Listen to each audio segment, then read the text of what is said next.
Hello everyone, ত্রিপুলি tutorial পয়েন্টে আপনাদের স্বাগতম। আগামী 18 জুন 2023 ত্রিপুলি ডিপার্টমেন্টের অ্যাডমিশন টেস্ট, বুয়েট অ্যাডমিশন টেস্টে গতবার 30টা এমসিকিউ এসেছিল।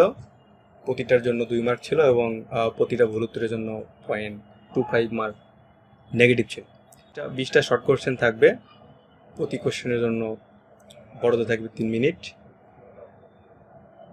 বুয়েট সবসময় এমন কোশ্চেন সেট করবে যেটা আপনারা 3 মিনিটে অ্যান্সার করতে পারবেন। হয়তো কিছু কিছু কোশ্চেন অ্যান্সার করতে টাইম লাগবে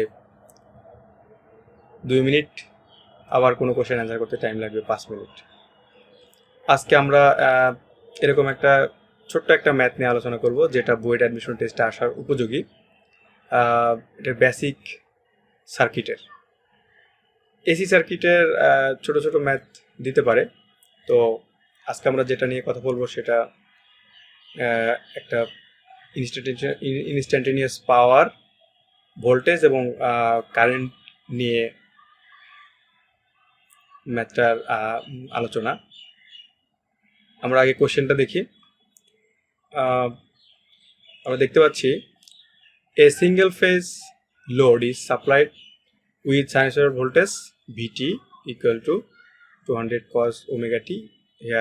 আসলে এখানে ওমেগা ভ্যালু হচ্ছে 377 and the resulting instantaneous power PT 800 plus 1000 cos 754t minus 36.87। এখানে একটা বিষয় লক্ষণীয়, আমরা দেখতে পাচ্ছি ভোল্টেজের যে ফ্রিকোয়েন্সি সেটা 377, পাওয়ারের ফ্রিকোয়েন্সি 754। এখান থেকেই বোঝা যাচ্ছে কারেন্টের ফ্রিকোয়েন্সিটাও 377ই হবে, কেননা সবসময় ভোল্টেজ এবং কারেন্টের ফ্রিকোয়েন্সির থেকে পাওয়ার ফ্রিকোয়েন্সি দ্বিগুণ হয়। এখানে সলিউশন করার জন্য আমাদের প্রথমে দেয়া ছিল ভিটি এবং পিটি। এটা আমরা একটা ফর্মুলার সাহায্যে কম্পেয়ার করে ফেলতে পারি। ফর্মুলাটা এটা কিভাবে আসছে ছবির মাধ্যমে ফর্মুলাটা ডিরাইভ করা আছে। এখানে ভিটি আইটি যদি আমরা মানে ইনস্ট্যান্টেনিয়াস পাওয়ার ক্যালকুলেট করি, V T multiplied by I T and cos A B সূত্র থেকে আমরা এই ফর্মুলাটা মানে পেয়ে যাব। এক্ষেত্রে এই ফর্মুলার সাথে আমরা যদি পিটির মানে ইকুয়েশনটা কম্পেয়ার করি, সেক্ষেত্রে কিন্তু আমরা সহজেই ম্যাথটা সমাধান করতে পারবো। আমাদের কমপ্লেক্স পাওয়ারের জন্য প্রয়োজন হবে IRMS and V RMS. V RMS already দেওয়া আছে এবং এখান থেকে বোঝা যাচ্ছে অ্যাঙ্গেল 0 হবে। আইআরএমএস ক্যালকুলেট করতে গেলে আমাদের থেটা লাগবে এবং ম্যাক্সিমাম কারেন্টটা লাগবে। আমরা এই সেকেন্ড পার্ট থেকে থেটাটা ক্যালকুলেট করতে পারি সহজেই। এখান থেকে দেখা যাচ্ছে theta V plus theta I equal to minus 36.87। তো সেক্ষেত্রে এখান থেকে আমরা থেটা ভি যেহেতু 0, থেটা আই ভ্যালু পেয়ে যাচ্ছি 36.87 ডিগ্রি।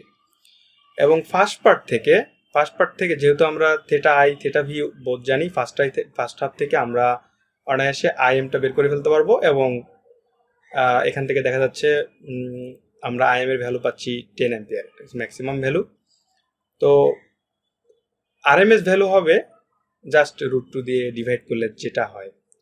ভিআরএমএসও সেম, √2 দিয়ে ডিভাইড করে আমরা ভিআরএমএস বের করেছি। কমপ্লেক্স পাওয়ারের ক্ষেত্রে আমরা জানি V RMS multiplied by I RMS conjugate.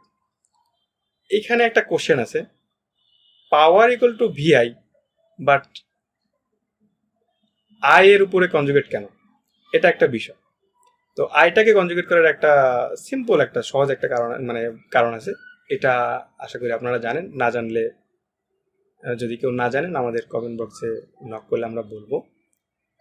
এই ক্ষেত্রে আমাদের ভোল্টেজের যেটা আরএমএস মান এবং কারেন্টের যেটা আরএমএস ভ্যালু ছিল, এটাকে কনজুগেট করার পর এটা মাইনাস থেকে প্লাস হয়ে গেছে, এটা আপনারা জানেন।